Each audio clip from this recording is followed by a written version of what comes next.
스카이어 스루프 타임즈 2024년 5월 13일자를 진행하겠습니다. 구독, 좋아요 부탁드리고 1.5 배속을 보시기 바랍니다. 대선에 승리하려면 어떻게 해야 하나? 요걸 제가 첫 화면으로 편집을 해봤습니다.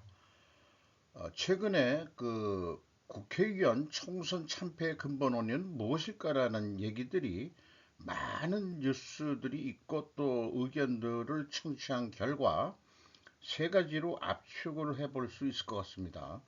첫 번째는 여성 유권자들이 김건희를 싫어한다. 이것이 박수, 박수를 치는 사람이 있어요. 그 맞다고.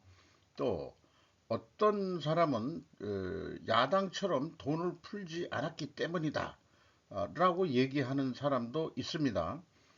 그리고 그 여러 그 뉴스를 검색을 보고 그런 결과 결국 생활물가 상승이 근본 원인 아니겠느냐 이렇게 얘기하고, 물가 상승은 환율 상승 때문에도 일어났다. 또 국제 원자재 가격도 주로 그 생활 물가면은 그 식량이라든지 뭐 이런 거를 얘기하는 거겠죠. 그래서 저는 지금까지 세 가지 근본 원인들의 주장 중에서 세 번째가 가장 합리적이다 이렇게 생각을 하고 있습니다. 문제는 국민들이 합리적이지 않다고 보는 사람들이 많겠지만은 저는 그렇지 않다고 생각을 합니다. 결국 생활 물가가 그 크게 올랐기 때문이다라는 것을 근본 원인으로 해야 된다고 좀 봅니다. 그래서 다가오는 또 지방선거가 있죠. 거기서도 어떻게 해야 되느냐? 거기서도 물가 안정을 위해서 이 일을 해야 되지 않겠냐? 계속해서 이거 하나를 좀 중점적인 정책으로 하지, 뭐 이것저것 무슨 저출산 무슨 기획부를 만든다든지 뭐 이런 것도 뭐 필요할진 모르지만은 가장 중요한 것은 이제 물가 안정이다. 이렇게 또 한국은행의 역할 뭐 이런 것도 중요하지 않겠느냐 이렇게 생각을 합니다. 그래서 어떤 정책적인 면에서 내부 정책 목표라고 하면은 에, 바- 대선을 이기기 위해서는 반드시 물가 안정을 이루어야 한다. 이렇게 생각해 볼 수 있겠고요. 외부 목표라고 하면은 뭐 외교 내지 국방 뭐 이런 걸 다 포함해서 대선에 이기기 위해서는 한미일 동맹 강화를 국민에게 확실히 보여줘야 한다. 이렇게 한번 정리를 해 봤습니다. AI 사업 시동고는 1소프트뱅크 최대 10조엔 투자 전망 나와 김효성 기자가 조선 비즈에서 보도를 했습니다. 그 소프트뱅크의 손정희가 이 AI에다가 투자를 헌다는 거죠.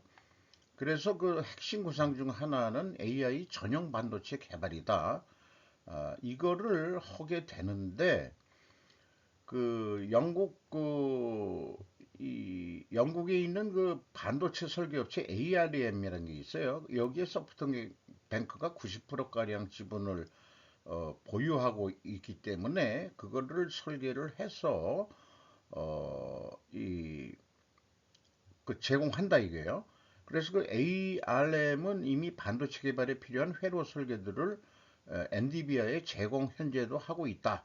이거를 자기네들도 그 엔디비아처럼 생산해 낸다. 뭐 이런 얘기인 것 같아요. 그런데 이 생산을 하기 위해서 손을 잡는 것은 어, 그 대만의 TSMC가 된다. 이런 얘기를 하고 있는 겁니다. 그래서 이런 생각을 해봐요. AI 전용 반도체 제조는 대만 TSMC 등에 맡길 계획이다. 구마모토의 현재 TSMC 1공장이 완공이 됐죠. 2차 공장, 3차 공장도 진행 중입니다. 이 손정희 씨가 이렇게 생각하는 거, 그런 거를 보면은 한국이 좌파에 밀렸으므로 불안해서 협력관계 어려워. 요렇게까지 생각을 좀 그동안에 그 한국에 대해서 뭐 또 제일 교포기도 하니까 좀 한국에 우호적이지 않을까 생각했는데 사업이라는 게 잘 되는 방향으로 하는 거니까 결국 그것도 그렇게 갈 것 같긴 해요. 일본이 이제 반도체 부활을 위해서 하기 때문에 이런 것까지 하는 거냐, 하는 거 아니냐. 여기에 이제 그 네이버 그 지분 관계, 라인야오, 요거까지 이제 겹쳐서 생각을 하게 됩니다. 시진핑 부인 군 인사권 트로지였나 사진에 노출된 그녀 직책은 최의식 기자가 조선일보에서 보도를 했습니다. 홍콩 일간지 펑리 위안 군사위 간부심사평가위 전임위원 맡은 듯 보도. 소장급 이상 최고위 지휘관 보직 승진 결정에 영향력 발휘 분석 나와. 이래가지고 이 군복 비슷한 거를 입은 모습이 찍혔네요. 소장 계급장 달고 해군 공정대학 시찰. 신임 국방부장 파격 승진의 배경, 이 국방부장이라든지 이런 거에 그 발탁된 그런 것들이 에, 펑 여사가 산둥성 출신이어서 발탁됐다는 분석이 많다. 펑 여사는 산둥성 허쩌에서 태어났고 둥 부장은 산둥성 엔타이 출신이다. 중국군 고위층에서 산둥성 출신이 유독 많다. 산둥방은 중국 군내 최대 파벌로 뽑힌다.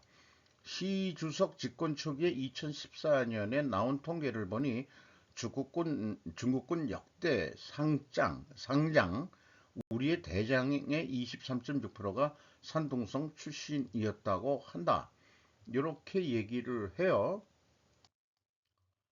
이 사람이 해군 출신인데 12월 말 국방부장에 임명된 둥진전 해군 사령원, 해군 출신이 국방부장에 임명된 건 처음 있는 일이다. 제2 장칭 가능성 낮아. 이 장칭은 모태동 시대 때 그 부인이었던 이름인 것 같습니다.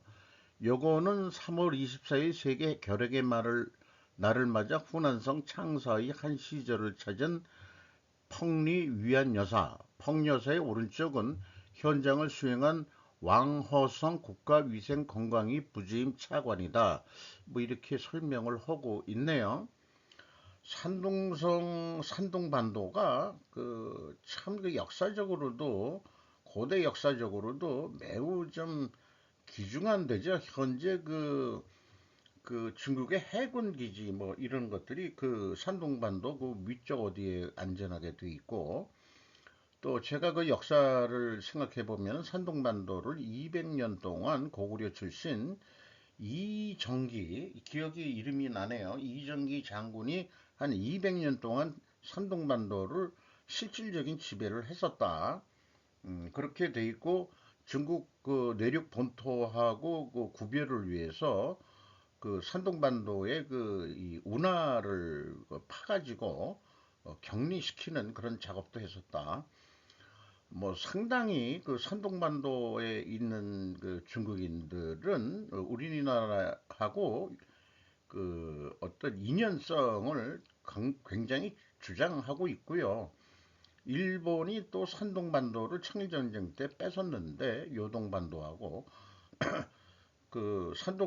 요동반도는 러시아 애들이 들어오고 청일전쟁에 이겼음에도 불구하고 그때 못 먹었어요. 산둥반도도 다시 그 삼자 간섭인가 해가지고 내준 그런 지역이기도 하죠. 우리나라의 전통적인 그 짜장면 역시 산둥반도의 된장에서부터 시작을 했다 해가지고 산둥반도 그리고 산동반도 출신이 옛날에 동이족이 살았던 데다 뭐 이렇게도 고대사의 얘기가 나와 있고 공자도 거기 출신이다. 산동반도 출신이다. 이런 얘기도 있죠. 그리고 현재 그 중국군 군부가 옛날에는 그 산동반도 쪽이 이제 별도로 돼 있었는데 거기가 이제 그 부인 때문에 그런지 어떤지 모르지만은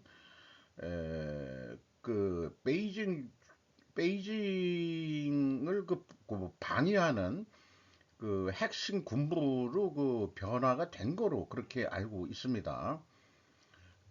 그 북구 군구 만주 옛날 군벌들이 있었던 데하고도 어, 그 통합을 한 거로 그렇게 알고 있어요. 그걸 찾아보려고 그랬더니 그 지도에 안 나오더라고요. 한동훈이 뉴스거리가 되는 이유는 무엇일까? 이건 제가 이름을 붙였습니다. 원제목은 잊어버렸어요. 김혜린 기자가 동아닷컴에서 보도를 했는데 11일 온라인 커뮤니티 DC 인사이드에서 한 전 위원장이 서울 서초구 양재도서관에서 봤다는 다수의 글과 인증사진이 올라왔다. 이런 얘기인데 에, 뭐 자관 뭐 이제 다 그 공직에서 물러난 상황이니까 그 양재 도서관이 사실 국립도서관으로 제가 알고 있어요. 거기를 제가 또 가본 적이 있습니다. 그 국립도서관은 없는 책이 없으니까 뭐 제가 찾아가지고 한번 좀 본 적이 있는데 어쨌든 그 뭐 여기 물밑 교류 뭐 이런 얘기도 나오고 있습니다만은 어쨌든 이런 뉴스거리는 많이 그 뉴스에서도 나오지만은 향후 그 이재명이가 그 대선 후보로 나온다고 보고 국민의힘 쪽에서의 대선 대항마는 누가 돼야 할 것이냐 이것이 이제 관심사이기도 합니다. 꼭 한동훈이만이냐? 그건 또 아니다 하는 설도 있어요. 현대차그룹 도요타 제치고 글로벌 완성차 영업이익률 1위. 제가 그래서 궁금해가지고 물음표를 제가 붙였습니다. 박서로 기자가 매일경제에서 보도했는데 영업이익률은 기업의 영업활동 성과를 보여주는 핵심 지표다. 그건 맞는 얘기인데 이게 영업이익률을 이 기자가 좀 알고 있건 있는 것 같긴 합니다만은 여기 그 표현한 거 보면은 그 현대차와 기아를 합쳐가지고 10.4% 영업이익률이라고 그랬어요. 그 다음에 도요타 그룹 10%, 그 다음에 지행그룹 8.7%, 폭스바겐 6.1%, 르노, 닛산, 미쓰비시 4.4%, 유명 그 자동차 메이커들의 영업이익률을 이렇게 보고 모두 제치고 1위를 기록했다. 아닐 것 같은데 저는 생각이 들어서 계속 봤어요. 과거 가성비로 승부했던 것과 달리 최근 현대차 그룹은 제네시스로 프리미엄 브랜드를 강화하면서 전동화 전환에 적극 대응해 차별화한 수익성을 내고 있다라고 분석을 했다. 이렇게 돼가지고 이제 제가 그 분석하는 게 이제 제 요즘 전문인데 어, 잠정 실적만 나와 있는 상태죠. 그러면은 제가 계산해 보면은 영업이익은 금액상으로 그 1분기에 마이너스 2.3%입니다. 현대차가 영업이익률은 0.9% 하락했어요. 기아가 영업이익이 19.2% 증가했고 영업이익률은 0.9% 상승했습니다. 어, 이렇게 되어 있거든요. 그래서 이거를 합쳐보면은 영업이익액은 합쳐서 평균을 내보면은 8.4%꽤 되지 않습니다. 그리고 영업이익률은 현대차가 제로가 돼버렸어요. 두 회사 거를 하면은 요거 좀 뭔가 잘못된 거 아니냐 이렇게 좀 생각을 합니다. 어, 그래서 다시 한번 저기 기자가 계산을 좀 해봐야 되지 않겠냐 이렇게 생각을 해요. 이걸 이중으로 제가 복사가 된 모양이네요. 네. 외환은행 헐값 매각 의혹 사건, 이하 론스타 사건에 대해서 중앙 플러스에서 그 박진석 씨라는 편집자가 그 편집을 해서 보도를 한 건데 쭉 그 론스타 사건에 대해서 뭐 쭉그 설명을 하고 있습니다. 당시 이 론스타의 그 8대 계약한 사람은 이강원 외환은행장이었다.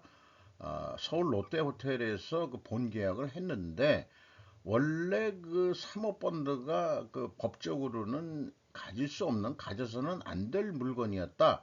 이렇게 돼 있는데 어, 얼마나 그 외환위기 때 절실했는지 하이에나 같은 사모펀드에도 은행문을 열어줄 수밖에 없었다라고 얘기를 하고 있어요. 그래서 이 매각일지를 날짜별로 이렇게 그 정리를 했고요.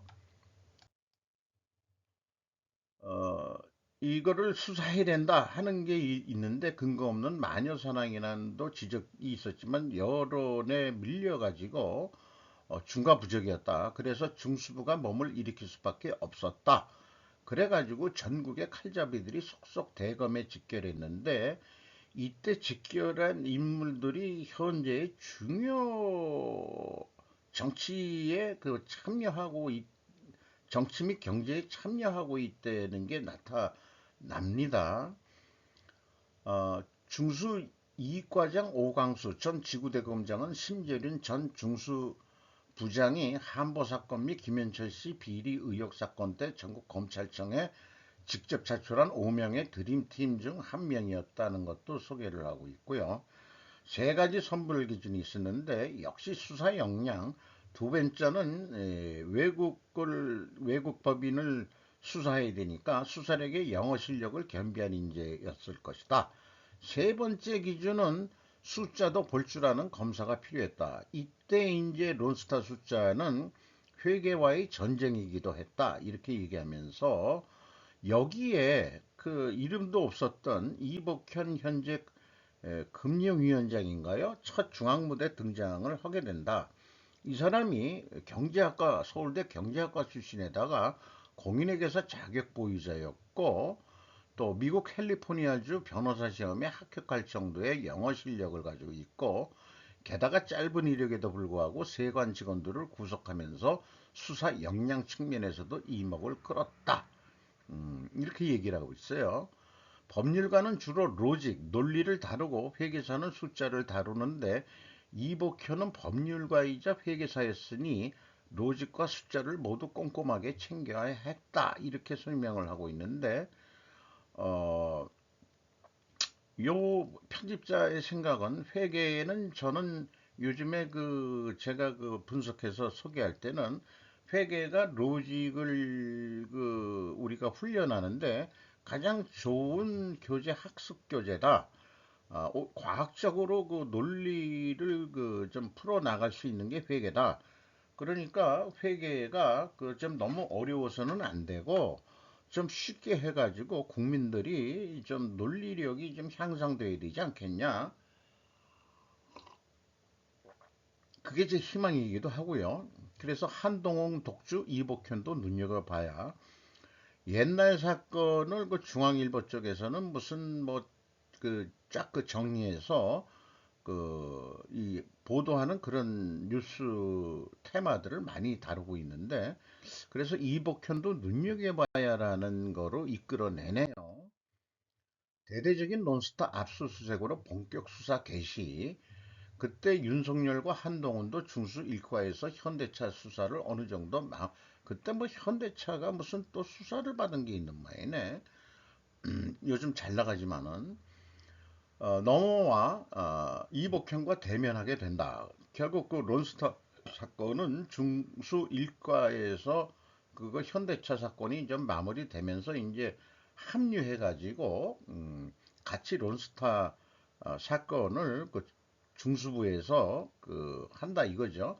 그때 이제 기념사진을 찍은 건데 다른 사람은 몰라도 이 오른쪽에 있는 사람이 이복현 씨인 것 같고 요게 이제 세 번째 있는 사람이 현재 윤석열 대통령이죠. 요때만 하더라도 좀 살이 많이 쪘구만, 나같이. 저도 그 한 4, 50대 그 좀 살이 한 80kg 정도 나갔었거든요. 체중이. 지금 한 20kg 뺐어요. 이게 20kg 뺀 얼굴이 이렇습니다. 제가 80kg, 86kg까지 나간 적이 있는데 그때 이 정도 생기지 않았겠느냐, 떡대가. 이렇게 생각을 합니다만 키가 윤 대통령보다는 약간 작습니다만은 그건 그렇고 그래서 세계 굴지의 사모펀드 론스타와 그 뒷배가 됐던 거대 로펌, 회계법인, 글로벌 투자은행 등 쉽지 않은 상대들이 질비했다. 수사를 하는데 살림을 좌지우지하던 최고 엘리트 경제 관료 집단 모피와의 일합을 또 겨뤄야 했다. 모피아. 이렇게 돼 있죠. 한동훈이 윤석열의 최근인 것은 맞다. 하지만 두 사람은 스타일이 다르다. 한동훈이 워낙 똑똑하고 일을 잘하니까 윤석열이 쓰지만 인간적인 측면에서도 그렇게 가까운지는 잘 모르겠다. 반면 이복현은 윤석열과 매우 비슷한 스타일이다. 사람을 모으고 만나는 걸 좋아하며 보스 기질이 있다. 쉽게 말해 둘 다 양상박 스타일이다. 윤석열이 가장 좋아하는 검찰 출신 인사는 아마 이복현 일 거다라는 그 견해를 밝힌 사람이 특수통으로 잔뼈가 굵은 한 검사 출신 변호사의 얘기를 청취한 것을 소개했습니다. 그래서 이 우리나라는 뭐 금융위원장까지 검찰 출신이 뭐 다 해먹냐 뭐 이런 생각을 저도 했었는 게 있었는데 허도 되겠네요. 허도 되겠어. 그만큼 금융 계통에 또 기업 외국 이런 걸 했기 때문에 그래서 이런 큰 사건들을 다뤘던 인사들이 지금 정치계에 있다는 거 그것은 좀 경험적으로 봐서 좀 안심할 수 있는 그런 또 자격이 있다 이렇게 생각이 들어가네요. 회계 출신이 또 필요한 데가 또 있네요. 인터뷰 테슬라도 사로잡았죠. 일 장악한 차 베어링 볼 국산화 성공한 MBR이라는 중소기업이 있는데 경남 밀양의 박용선 기자가 보도를 했습니다. 이분이 문두성 MBR 대표인데 개발한 이 초정밀 스틸 강철볼이 탑재된 베어링을 들고 설명을 한다. 이 사람이 이 기업을 만든 것 같지는 않아요. 사장이 된 것 같은데 발탁이 돼서 어, 오너는 따로 있을 것 같습니다. 지금 매출액이 계속해서 2025년도에 814억 정도 예상을 한다니까 전형적인 중소기업이겠죠. 일본이 장악한 세라믹볼 국산화 전기차 시대 대비한다. 그래서 통상산업자원부도 좀 지원을 한다 이게요. 자기네들한테 국산화를 맡긴 배경을 얘기하고 있고, 2025년에는 IPO 계획도 있어가지고 이제 기업 상장을 한다는 얘기죠. 로봇 감속기 시장 공략을 박차하겠다 소개했는데 이력이 나와 있습니다. 서울대 경영학과. 참 서울대 나온 사람들이 똑똑하긴 하죠. 좀 뭐 인정은 합니다. 네. 1999년 3일 회계법인 한국공인회계사를 했었다. 그래서 이 경영학과 사람이 공인회계사까지 자격을 땄다 하면은 뭐 공인회계사가 그렇게 어려운 건 아닌 것 같기도 하고 어쨌든 저는 그 숫자를 볼 수 있는 사람이 그 재무통이 여기 봐서는 뭐 재무 부분 쪽에 전문가거든요. 이런 사람이 대표로 발탁이 됐다는 얘기인데 나이 좀 먹어가지고 CEO가 숫자를 좀 볼 줄 아는 사람. 그래서 회계는 저는 좀 더 쉬워져야 한다 이런 생각을 가지고 있습니다. 어쨌든 CEO가 뭔가 좀 뭐 손익을 뭐 볼 수 있는 쉽게 볼 수 있는 사람이어야 된다. 그리고 그런 측면에서 또 의사결정이 돼야 되겠고요. 미국보다는 중국이 좋아. 동남아는 왜 변심했나? 김성모 기자가 조선일보에서 보도를 했습니다. 쭉 여론조사인데 2023년에 중국은 38.9%고 미국이 61.5%인데 2024년에 조사하니까 중국이 조금 더 1포인트 더 높아졌다 이게요. 그럼 왜 이렇게 됐느냐? 그러면은 이게 조사한 데가 싱가포르 국책연구소 ISEAS인데 이시아스라고 발음해야 되나? 유소프 이상연구소라고 돼 있는데 중국 자본 영향력의 하마스 전쟁 이런 것들이 이제 그렇게 이 병화가 됐다 이렇게 얘기를 하고 있고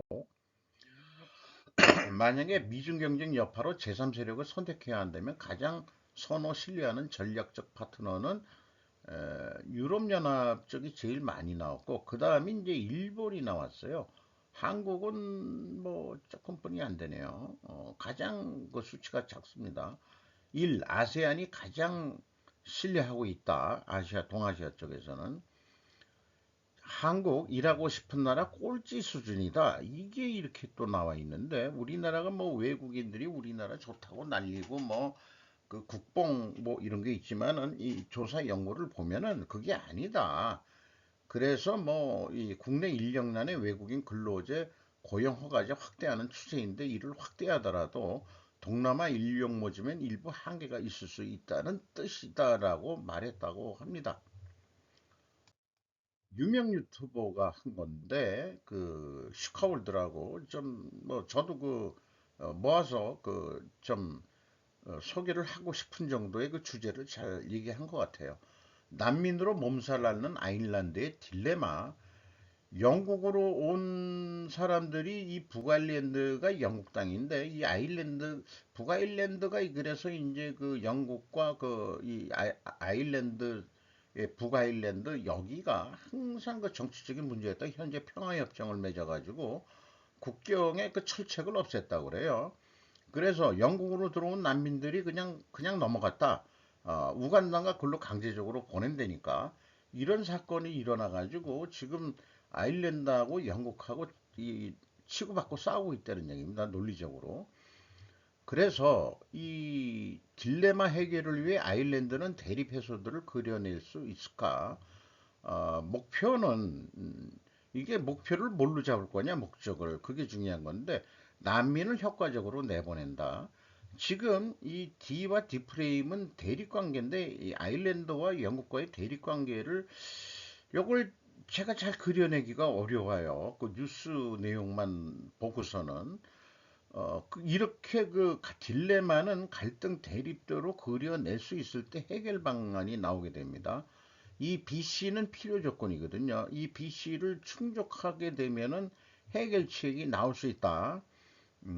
나중에 한번 이거 도전을 해보고 싶은데 이런 거는 참 어려운 문제죠. 정치 외교적으로 난민 문제 참 한데 이거 한번 해결책을 그려낼 수 있다고 한다면은 그 아일랜드한테 요거를 훈수 둘 수 있겠죠.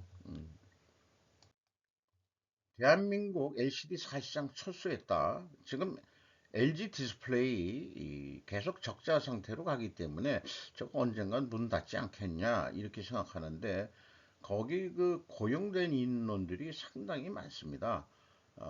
그래서 이제 그 대신 이제 OLED로 가면 되니까 그런데 이 한국의 그거를 인수했던 그 중국의 BOE가 그럴 수 있느냐? 우리도 OLED 간다 해서 지금 치열하게 경쟁 중이고 이런 경우에 그 한국의 기술 유출 산업 스파이들이 이 중국 애들이 스파이한 게 아니고 우리나라 놈들이 중국에 팔아먹은 거. 그래서 그 징역 9년 해외 유출한 경우에는 징역 10여 년까지 때리는 거로 그렇게 강화됐다는 얘기도 하고 있습니다. 사실 개인적인 돈의 욕심이 뭔지 그런 돈의 유혹에 넘어간 한국 기술자들이 안타깝긴 한데 유혹에 넘어갔겠죠. 중국 애들이 돈 플러스 이제 미인계 이런 거 분명히 했을 거예요. 네. 그 20여 년 전에 이미 저는 제가 경험한, 그러니까 직접 조직 내에서 그런 사건이 산업 스파이까지는 아니지만은, 사전에 그 막을 수 있었다는 거, 검찰 수사까지 받은 그런 기술자 집단들의 경험이 있습니다. 그래서 그 삼성 디스플레이는 또 그 미국 ITC의 중 BOE 제소했다는 얘기도 소개를 하고 있네요. 간병비용 급증 감당 가능한가? 해가지고 현재 우리가 월 평균 370만 원 정도 들어가는데 쭉 그 우리나라의 그 어려운 형편 그리고 또 간병인을 구하기도 참 쉽진 않다. 현재 국내에 약 한 4만 명이 있는데 여성이 80%고 60대고 그 다음에 중국인이 40%나 있다. 그리고 이 돈을 많이 줘도 이 경력이 1년 미만 경력이 50%다. 왜냐? 그만큼 힘들다 이게 간병인이. 또 어떤 경우에는 또 알아놓은 할배가 또 희약가시까지 한대요. 또 어디 들어보면은 요양원에 맡기면 되는 거 아니냐. 문제는 요양원이 지금 적다는 얘기고 거기 그 또 대기 인원수도 많다.